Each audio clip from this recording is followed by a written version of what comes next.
Hello, ഇന്ന് നമ്മുടെ 30 days ചലഞ്ചിലെ day 4 ആണ്. ഇന്ന് ഞാൻ കാണിക്കുന്നത് എൻ്റെ ഈവനിങ് റൊട്ടീൻ ആണ് കേട്ടോ. ഇന്ന് എനിക്ക് ജോബ് ഉണ്ടായിരുന്നില്ല, പക്ഷേ ഈവനിങ് കളരി ക്ലാസ് ഉണ്ടായിരുന്നു. സോ ക്ലാസ് എടുത്ത് കഴിഞ്ഞ് വന്ന് ഞാൻ ഒരു സമൂസ കഴിച്ച് കുറച്ച് വെള്ളം കുടിച്ച് ഞാൻ എൻ്റെ ബെഡ്ഷീറ്റ് ഒന്ന് ചേഞ്ച് ചെയ്തു കേട്ടോ. പില്ലോ കവർ ചേഞ്ച് ചെയ്തില്ല, കാരണം പില്ലോ കവർ ഇന്ന് രാവിലെ ഇട്ടിട്ടുള്ളൂ കേട്ടോ. പിന്നെ വേഗം പോയിട്ട് മേല് കഴുകി വന്നു. അപ്പം തന്നെ പകുതി ആശ്വാസം കിട്ടിയിട്ട് അതിനുശേഷം എൻ്റെ മുഖത്തുള്ള എല്ലാ രോമങ്ങളും ഒന്ന് കളയാമെന്ന് വിചാരിച്ചു.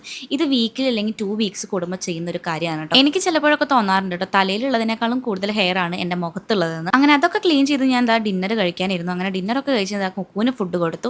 പിന്നെ ഞാൻ എൻ്റെ പാക്ക് അപ്ലൈ ചെയ്യാമെന്ന് വിചാരിച്ചു. ഞാൻ ഏതെങ്കിലുമൊക്കെ പാക്ക് ഡെയിലി അപ്ലൈ ചെയ്യാൻ ശ്രദ്ധിക്കാറുണ്ട് കേട്ടോ. അപ്പോൾ ഇന്ന് അപ്ലൈ ചെയ്തത് കസ്തൂരി മഞ്ഞൾപ്പൊടിയാണ് കേട്ടോ. അങ്ങനെ അതൊക്കെ അപ്ലൈ ചെയ്ത് ഒരു 20 മിനിറ്റ്സ് ഇരുന്നു. ഞാൻ വാഷ് ചെയ്തു. പിന്നെ ലഞ്ച് ബോക്സ് എനിക്ക് വാഷ് ചെയ്യാനുണ്ടായിരുന്നു, അപ്പോൾ അതും കഴുകി. പിന്നെ ഇപ്പം ഞാൻ 2-3 ദിവസമായിട്ട് യൂസ് ചെയ്യുന്ന ഒരു സെറാണ് കേട്ടോ ഇത് പിമ്പിൾസിൻ്റെ മാർക്ക് പോകാനുള്ള സെറാണ്. അത് ഞാൻ ഡീറ്റെയിൽ ആയിട്ട് റിവ്യൂ പറയാം കേട്ടോ. പിന്നെ എൻ്റെ ഹെയറിൽ അപ്ലൈ ചെയ്യുന്ന സ്പ്രേ അടിച്ചു. പിന്നെ ലാസ്റ്റ് ഞാൻ ലിപ് ബാം ഇട്ടു കേട്ടോ. കുറച്ച് വെള്ളം കുടിച്ച് അങ്ങനെ അവസാനിപ്പിച്ചു കേട്ടോ ഇന്നത്തെ ദിവസം. ഇനി എന്തായാലും നാളെ കാണാം. ബൈ.